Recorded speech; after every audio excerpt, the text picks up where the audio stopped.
Assalamu alaykum hörmətli görürmənlər. Görüb atqanlar Erkin Asiya Radiosu Uyğur bölümünün nəzər proqramısı. Mən Alim. Biz bugün muhacirətki Uyğurlarının sükuti, yəni jim turub işi, ularning Xitoy lagerlari yetib atqan urug' tuqqanlarni qutqiza olamdi degan temada söhbət elib boramiz. Biz bu munosabat bilan Uyğur harakatining qurg'uvchisi Roshan Abbas xonim, Amerika Olam qatnash idorasining tadqiqotchisi Erkin Sidiq apandi, shundaqla Dunyo Uyghur qurultiyi ko'chmanlar ishlari mudiri Mehmet To'xta apandini bu suhbatga alohida taklif qildik. Suhbatimizga xush keldinglar. Xush keldingiz. Yaqinda Xitoy hukumati xalqaroning qattiq besim sababidan lagerda yotgan 90% odamni qo'yib berib, ular rozi bo'lg'aday xizmat deb berganligini bildirdi. Gerçi Xitoy hukumatining lagerdagi odamni qo'yib berdoq deb e'lon qilishi kuchlik faktlar bilan inkor qilingan bo'lsa-mu, ammo Xitoyning bergan bu yolg'on ma'lumotni chet elda yashayotgan bir qism sukutda turib olgan Uyg'urlar orasida urug' tuqqanlarning pat yaqinda lagerdan qo'yib berilish umidini paydo qildi. Bundaq bo'lsa, men birinchi savolni Erkin Sidiq apandidan boshlay, Abdumroyning raisi, ya'ni Shokra Zokir bilan Abdumroyning muavin raisi Erkin Tuniyaz 30 iyul kuni e'lon qilgan, ya'ni lagerdagi 90% odamni qo'yib berdik degan bu gapga ishondingizmi? Yo'q, bunga qat'iy ishonmadim. Vatanniki amaliy ahvolida lagerliklarni qo'yib berish hozir hech qanday yaxshilanish yo'q. Xitoy hozir o'ziniki tarixda to'plagan barliq taktiklarni ish qilib, dunyoninki ko'zini bo'yashga urinyotdi. Bularning qotgan qiliqlarining hammasi shu bir yo'ldagi ishlar. Bular yaqinda bir qancha 10 kishilarni qo'yib atdi. Biroz uyg'urlarchada ko'z ko'ringan donliq artistlar degandek, naqshchilar degandek. Lekin bularni har birisidan 1500 xatlik ta'sirat yozg'izib, bularning ichidagi ta'siratni yaxshi yozganlarni tanlab, hozir endi shularni chet eldan kelgan muxbirlar bilan ko'rishishga chiqarib qo'ydigan yoki markazning tashirishga kelgan rahbarlar bilan ko'rishishga chiqarib qo'ydigan ashlar bir ishni qilyapti. Shunga vatanning ahvoli intayin aytinishliq. Lagerlarga so'nganlarniki ahvolida hech qanday o'zgarish yo'q. Mehmet To'xta apandi, sizningcha bu hozir Xitoy hukumatining to'satdanla hamda lagerda yotgan hamda lagerda yotgan Uyg'urlarning soni mo'lcharlashda hamda Amerika Tashqi ishlar ministrligining bildirishicha 800 mingdan 2 milliongacha. Amerika Davlat Mudofaa ministrligi ilgari bayonotida deyishicha 1 milliondan hatto 3 milliongacha Uyg'ur va boshqa qozoq, qirg'iz degandek yerlik millatlar bu lagerda deyilgan. Hamda bu 90% odamni qo'yib berdik degan Xitoy hukumatining bu albatta ishonchsiz xabar. Buni nurg'un xalqaro matbuotlar ham Erkin Osiyo Radiosi inkor qildi buning rostligini. Shuning sizningcha bu Xitoy hukumatining bunda bir narsani bu mazgilda o'tirib qo'yishga maqsadi nima hamda? Uyg'urlarni ham xalqaroni aldashmi? Mencha ham aldashpa, ham chet eldan kelgan besim hozir Xitoyga nisbatan ayta ig'ir. Mayli Yevropa Birligidan bo'lsin, mayli Shimol Amerika davlatlaridan bo'lsin, hatto islom davlat, musulmon davlatlaridan mu Xitoyga bo'lgan besim, garchi ba'zi musulmon davlatlar Xitoy bilan yang ichida ba'zi ishbirlik qilgan bilan jamoatning va dunyo jamoatchiligining mush islom davlatlari qarta besimi ayta ig'ir. Uyg'urlar haqida bular qachongacha sukut turdi. İslam devletleri özlerinin Müslüman Uygur qarindoshlarını siytavatı degandek cho'ng g'arb matbuotlarida va Al Jazeeraga o'xshash Müslüman devletlerine jiq taralgan bu matbuotlarda islom devletlari qaratilgan besimni aytib ig'irib ketdi. Shu sababdan Xitoy endi shu sirtin kelayotgan besimni yengillatish maqsadida yolg'on bir xabardan birini o'ttirg'a tashlab qo'yish orqali birisi Xitoyning va dunyoning Xitoyga bo'lgan besimini biroz yengillatish, yana birisi ko'z boyash. Yani şunu unutmaslik kerak, bu lager o'zligidan o'ttirg'a chiqmadi, belgilik bir maqsad uchun o'ttirg'a chiqdi. Ya'ni Xitoy Uyg'urlarni tubdan yo'qotib, dunyoga 2035dan boshlab xo'jayin bo'lish. Ya'ni Uyg'urlar Xitoyning dunyoga xo'jayin bo'lishdan iborat shirin tushiga to'salg'i bo'layotgan birdan bir millat ve bu Xitoyning tushini buzalaydiganmi birdan bir millat deb qaralgani uchun Uyg'urlar bu bedelini to'layapti. Ya'ni Xitoyning maqsadida bir o'zgarish bo'lmasdan Uyg'urlarning taqdirida bir o'zgarish bo'lishiga ishonmayman. Shunlashqa bu safsatlarga ishonmaslik kerak. Roshan xonim, hozir bu chet elda yashayotgan Uyg'urlarning har qanday bir Uyg'urning birdan yoki birdan ortiq urug' tuqqanlari Xitoyning lagerda yatmoqda. Hozir sizning urug' tuqqanlaringiz albatta Xitoyning lagerda. Sizningcha chet ellardagi Uyg'urlar ham sukut tursa, Xitoy hukumati ularning urug' tuqqanlarini qo'yib berishi mumkinmi? Ben onda buluşuğa işenmeyme. Vatanda hazır men ve mening erimning ailesi dek biz hem de bir misali, bunun biz bir aile. Doğru. Neçe yüz minglığan chet eldeki Uygurlarning hammasining az degende bir ya ondan köprek tuqqanlar lagerda. Biz ularning ovozi bo'lishimiz kerak. Biz ularning ahvolini o'tirg'a chiqib, hozir hukumatning da'vatqini 1dan 3 milliongacha gunohsiz Uyg'urlar jazo lagerlarida. Şu 1dan 3 milliongacha jazo lagerlarida yetayotgan Uyg'urlarningki faqatlan bir nomer emas, ularning mening hadam doktor Gulshan Abbas, mening erimning ota-onasi, bir tuqqanlari degandek ismlari bilan o'z amaliy ahvoli bilan o'tirg'a chiqishimiz kerak.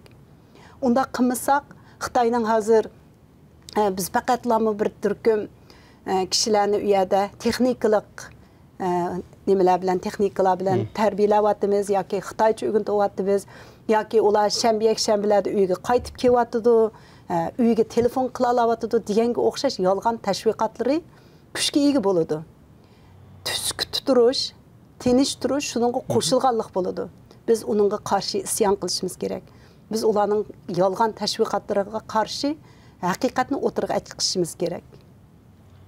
Erkin Sidiq apandi, bu urug' tuqqanlar hamda Xitoy hukumatining lagerida turayotgan Uyg'urlar, bo'libmi g'arb ellarga bir qism Uyg'urlar, hamda buning chidamay, ba'zilari saqlab baqdi, 6 oy saqlab baqdi, 1 yil saqlab baqdi, hatto 2 yil saqlab baqdi.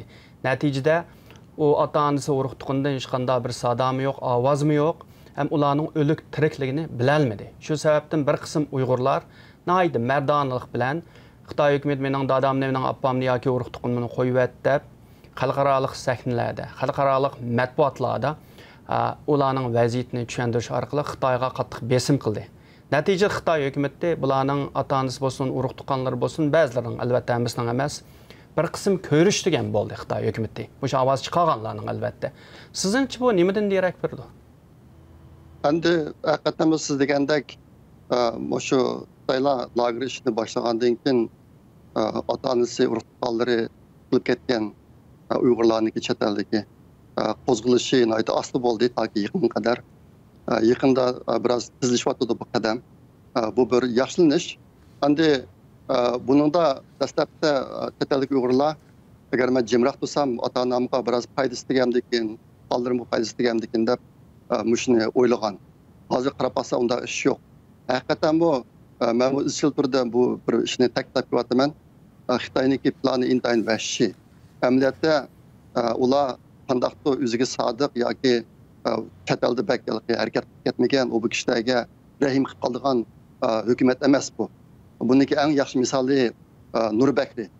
Nurbakri mana Uyg'urlardagi birinchi darajalik hech qandaq bir milliy sevgi, milliy vijdon, milliy g'urur yo'q bir kishi. Xitoyga shuncha sodiq bo'lib ishlagan. Eng oxirida u o'zining hurmatini ko'rdi. Endi men Xitoylarniki umumyuzlik planlaridan biroz xabardor. Ularning plani yine intayin vahshiy. Buningdan keyin bu hargiz qandaqdir va'dati yaxshi Uyg'urlarga yaxshi qoldigan bunday ish yo'q. Hozir bular shu shahardagi Uyg'urlarniki bir qismini bakchiq sulamay talab turyapti. Sabab nima desa, qolgan Uyg'urlarni idora qilishga ularni ishlatadi bular. Bunga bir zurriyat bor. Ikkinchisi shahardagi Uyg'urlarniki ichida chet elda tuqqanlar borligi ko'p. Başta bu başka, eğer ularını bulsa, Xitoylarning qo'zg'olonligi taxmin ko'payib ketadi deb biraz ehtiyot qilyapti. Lekin Xitoyniki oxirgi planida hozir ishlayotgan Uyg'urlarning hammasini bir taraf. Hozir meniki eng ansiraydigan bir narsam, butun Uyg'ur lagerlari, Uyg'urlangan lagerlarni boshqarib mangdirayotganida Uyg'urlar ko'p soliqni egallaydi. Saqchib o'tadi o'sha. Xitoyniki plani bu lagerdagi Uyg'urlarni bir taraf qo'ygandan keyin ashlarni bir taraf qo'ydi. Isbot yo'q qilib o'tish. Shunga meniki katallik qarindoshlarga deydiganim rahim etmas kerak Xitoy. Xitoydan rahim qilgan Xitoy hukumati bu rahimlik qilgan bir hukumat emas bu. O'zining xalqiga shu Uyg'urlarga tek mashindaq. Shunga albatta men biroz deb o'tdim. Hozir katallik Uyg'urlarga biroz birlashib qo'yapti. Lekin umumiylik ahvol intayin etnishdi. Ben Amerikaga qarayman ko'pincha vaqtlarda Amerikadagi Uyg'urlarniki qo'zg'alish ahvoli qanchalik deb. Hozirmi namoyish u ishlar bo'lsa, qirg'anlar 10% yetmaydi. Bu bir millat uchun nomus bu. Ben neçə gün aldıda bu Cini bunun degan qarindishimizniki bir uçurni ko'rdim. U hozir Şahitbiz degan forumni qurib, aşağıda aylıkları tutulib ketgan Uyg'urlarniki uçurlarını toplavatdı. Bu kişi toplagan uçurlarning ichida Uyg'urlarniki dami 222. Uyg'urlardan o'zini ma'lum qilib, mishat xizmat qilib 222. Lekin qozoqlar 2857. Bizning vatandagi qozoqlarniki nuptaran 1,5 million, Uyg'urlarning nupsi 20 milliondan oshadi. Agar bizniki bugungi kundagi holimiz edi mushtaq bo'lsa, biz o'zimizdan ansirishimiz kerak. Mehmet To'xta apandi, sizningcha bu endi Erkin Sidiq apandi degandek, endi Majin Bunin apandining arxiviga tizimlagan Uyg'urlarning soni aram 100 necha bo'lsa, endi 320. Hamda qozoq xalqining soni bo'lsa, u yerda 3000 ga yaqin. 2857 Ya'ni 3000 ga yaqin inson bo'lsa, nima sababdan bunda bo'ldi sizningcha Mehmet To'xta apandi? Birisi ba'zi insonlarimiz burundan boshlab shu xalqimizning ichida da'voga qiziqmagan insonlarimiz vatanimizning vaziyatining ig'irligini anda-munda anglasimi, lekin millatning beshi kelayotgan tahdidning, ota-ona urug'liqlarning beshi kelgan tahdidning qandoq oqibat keldiganligidek nimasini toza darajasini Xitoyning zulmining cho'nqurligini his qilmadi. Xuddi Xitoyda yani umid kutayotganlar va shunda altosak bu bir harakat xuddi madaniyatini qiladek bunda davom qilib to'xtab qoladi debchi. Shunlashqa bu xalqimizdagi bu ong saviyaning yana tuvalligini, yani hozir vatanimizda boshlayotgan bu jazo lagerlari, Uyg'urlarni top yakun kollektiv holda bostirish harakatining qandoqdir burun elib berilgan bir qattiq zarb berish harakatidek. Bir do'lqin bilan boshlanib, bir do'lqin bilan oxirlashadiganligidek. Bunu o'ylayotdi va ig'ir xatolik o'tkazyotdi. Xitoyning hozirgi maqsadi Uyg'urlarni mushu nasldan boshlab yoki mushu avloddan boshlab keyingi avlodlarda butunlay xitoylashgan Uyg'ur yaratish, Uyg'ur his tuyg'usi va Uyg'ur engi va milliy va diniy jihatdan belgilik Uyg'urlik nimasi va ong saviyasi va Uyg'urlarga yetakchilik qila oladigan ziyolilarni hammani yo'qotib, yangidan Xitoyning o'zining tasavvuridagi, yani Uyg'urga o'xshaydigan, Uyg'urga o'xshash gap qiladigan, ammo Xitoyga o'xshash o'ylaydigan shundoq bir tip yaratish. Agar Xitoyning degan nuqtasi kelmasa, shu Uyg'urlarni hamini yo'q qilib o'tish. Xitoyning bo'yligi bizning vatanni mangulik munqariz qilishdagi eng oxir o'ylab topgan chorasi mushu. Lekin bizning qarindoshlarimiz buni his qilolmayapti. Ya'ni masalan isbot berishdi bo'lsin, boshqa jihatlarda bo'lsin, hozirgacha passivlikning nimasimi bu. Yani bazı vaqtlar biz qaqshaymiz, bizning bishimiz kelgan kun boshqa millatni bishi kelsa, voy Amerika, o Yevropa hammasi o'rnidan turib ketadi deb. Oldi bilan biz o'rnimizdan turishimiz kerak. Haqiqatan bizning bishimiz kelgan kun Ikkinchi dunyo urushi mezgilida va oxirida Yahudilarning bishi kelgan. Yahudilarning bishig'imi bir kunda kelmagan bu ish. Bir jarayon. Ammo bular hozirgacha shu vaqtlarda qo'zg'algan, hozirgacha qo'zg'alyotdi, bu harakat davom qilyotdi. Ammo Uyg'urlar oldi bilan o'zimiz qo'zg'alishimiz kerak. Bu safarbarlik bo'lamdi, qarshilik bo'lamdi, norozilik bo'lamdi, nim bo'lsa, bu narsa o'zimizdan boshlanmasa, dunyo bizga qandoqdir ish chog'ratib yoki qilmaydi, bizning uchun u lagerni taqab, bu ishlarni qilmaydi. Bu ishning avangardimi biz, oldingi sepidikimi biz, bu ishning jabrini vatandagilardan tang tortadiganmi, oldi bilan o'zimiz bo'lishimiz kerak. Ro'shan xonim, bu hozir bu ish boshlanib, endi bu lagerlar ichilib, lagerlarda Uyg'urlar, qozoqlar, qirg'izlar, qolgan millatlar so'lang'ili oz deganda bir 2,5 yil bo'ldi.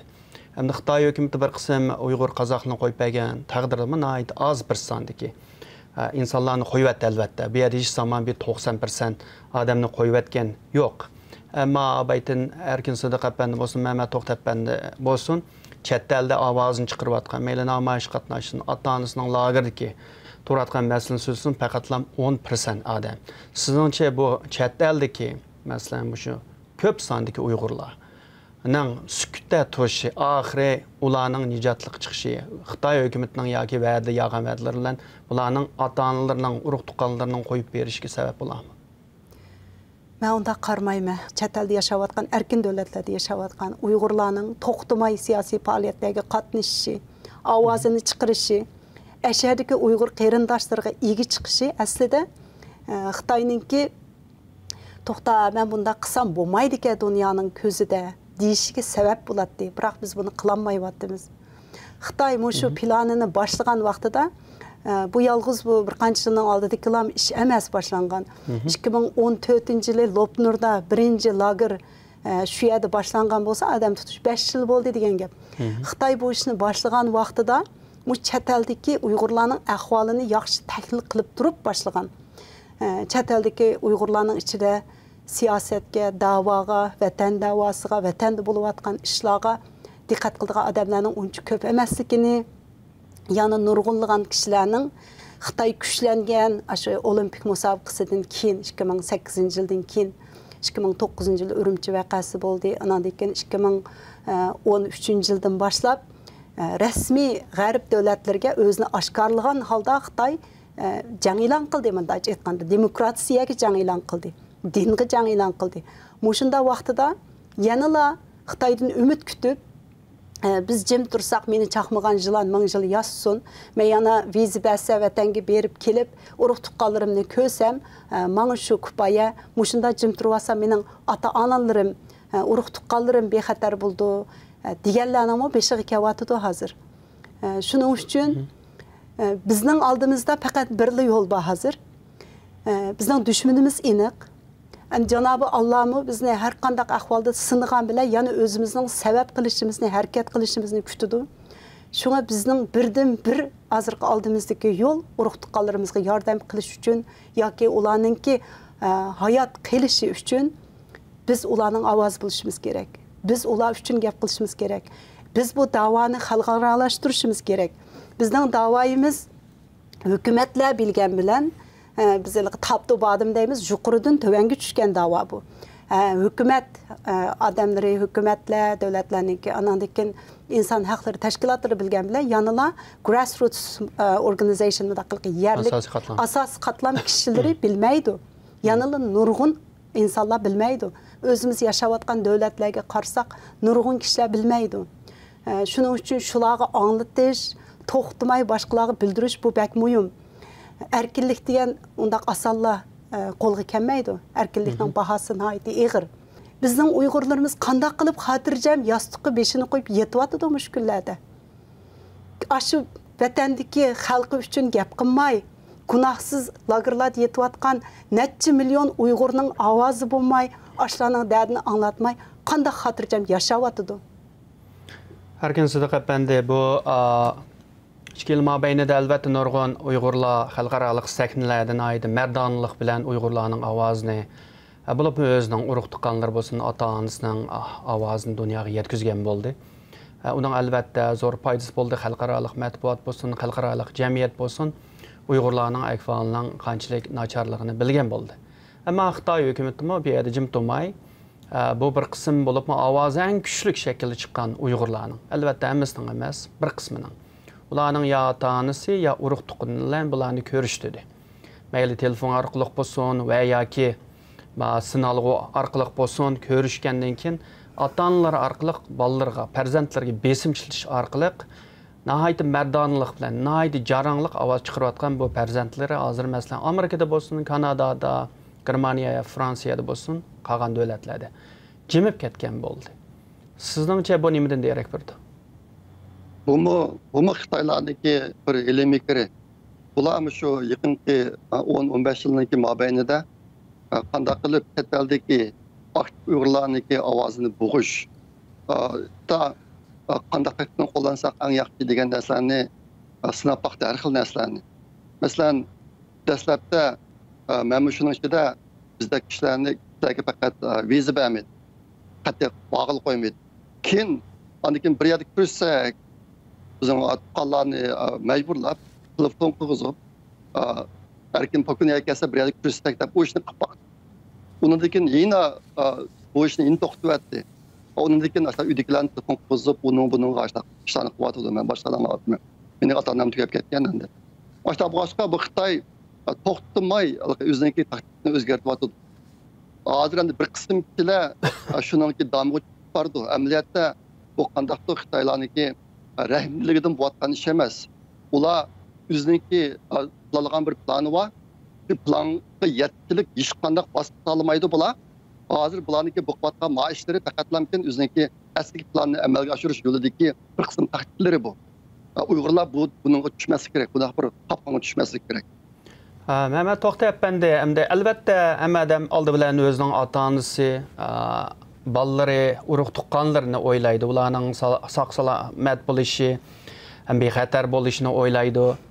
Ularninki albatta hamma Uyg'ur o'zining urug' tuqqanlarining Xitoy lagerlarida yetishishini xohlamaydi degandek. Ammo bu ba'zilarningki albatta Xitoy hukumati ularning ota-onasi bo'lsin, urug' tuqqani bo'lsin, ular bilan so'zlashgizdi, ko'rishtirgizdi, ba'zi bir qismlarni qo'yib yotgan bo'lishi mumkin. Ammo shuningdan beri jim bo'lib ketgan Uyg'urlar Xitoy hukumatining sizningcha bir mangu bir kapolatga erishdimi? Ya'ni ota-onasi urug' tuqqanlarining ashad bexatar sog' salomat yashalishida. Bexatarlik erishdi emas, balki bu chet ellik Uyg'urlar agar Xitoyning shu hili mekerining aldamxalsiga tushgan bo'lsa, Xitoyga eng cho'ng ko'zlardan birini badi degan gap. Ya'ni bundan keyin bu odamni kontrol qilishda o'xshash taktik ishlatsam bo'ladi ekan deb, bundan keyin bu qarindoshlarimiz shu bo'yicha Xitoyning bo'yinturuqini doim bo'ynida his qiladi. Mencha bu Uyg'urlarimiz ma'noga yo'l emas. Ya'ni bunday nuqtaga kelganda, masalan, mening beshimdan o'tgan bir ish, mana 30 yildan oshdi. Men onamni ko'rmadim, tuqqanlarimni ko'rmadim. Bu vatan degan bir uqumni qarindoshlarimiz cho'qim o'ylash kerak. Bu vatan qurban berish, badal to'lash bilan o'ttirg'i chiqadi. Shunlashqa biz vatanni ona deymiz, vatanni qutqizaman deymiz. Bu ulug' bor va g'oya. Shu vatan uchun qurban beramiz, vatan uchun shahid olamiz. Shunda bo'lgankan butun vatandagi har birimizning ota-onasini, har birimizning ota-onasi, vatandagi butun 20 million xalqni umumiy gavda bir-birimizning ayrilmas bir parchasi deb qaraganimizda, anadan keyin biz u vatanni qutuldira olamiz. Bo'lmasa hammamiz parcha bo'lib, men o'zimning tuqqanlarimdan keyindan jugasam, Rushan o'zining tuqqanlarining keyindan jugasa, erkinsida o'zining tuqqan Xitoyning dal kutgani mushu. Bizni parchalab, mush orqali urug' tuqqanlarimizni go'raga olib, urug' tuqqanlarimiz orqali bizni ovozimizni kesib, un chiqarmay qilib, buni Xitoy qila oladi. Bu yerda bizning agar ota-onalarimizga yordamimiz bo'lsin desak, mushunda vaqtida ching tura olishimiz kerak. Mening shunda esimda va 2004-yili 4-ayning 16-kuni Germaniyada Dunyo Uyg'ur qurultiyi quriladi. 4-ayning 13-kuni Xitoy onamni va bir inimni Qashqa shu bexatarlik nazoratiga akirib shu yerda menga telefon qildi. Maqsad meni shu nimaga bormaysan, Germaniyaga bormaysan debdi. Men u gapini olmadim, ketaverdim. Agar shu vaqtda bir ojizlik ko'rsatgan bo'lsam, balkim Xitoylar meni kontrol qilishning nimasini teppagan bo'ladi. Shunlashqa bu ishlar yolg'iz bu hozir ba'zi qarindoshlarni beshikka kelgan emas, butun shu da'vo qilayotgan qarindoshlarga burunmi bo'lgan, bundan keyin bo'ldi. Bu yerga asosli masala Xitoyga bu o'zimizning ojiz nuqtamizni bildirmasligimiz kerak. Dal shu vaqtda Xitoyning nimasini rad qilish kerak. Mening kurash qilayotganim bir onam uchun emas, bir dadam uchun emas, bir vatan uchun, bir millatning qutulishi uchun. Agar bir millat qutulmaydi ekan, bu vatan qutulmaydi ekan, bugun ota-onamni men bilan kurashtirishga ruxsat bergan Xitoy, yana ota-onamni turmaga solib qo'yaverdi. Bu yerdagi iroda Xitoyning qo'lida bo'ldi. Shunlashqa biz buni kichik ishlarni yoki shaxsiy bir masalaga aylantirmay, bu davoni umumiy millatning nuqtasidan, vatanning nuqtasidan buning ayrilmas bir parchasi deb qarab, anda qila olsak, shu qurbonni bera olsak vatan uchun, anadan keyin bizning vatanni, millatni qutqizadigan bir salohiyatimiz bo'ladi. Bo'lmasa, men o'zimning tuqqanlarim bilan, yana birisi o'zining tuqqanlari bo'lsa, unda vatan nima ketdi? Bu millatga hukm nima ketdi? Vatan hammamizni bir yerga kelgan o'rtaq bir qimmat. Millat hammamizni bir yerga kelgan o'rtaq bir qimmat. Hammamizning eng oliy g'oyasi.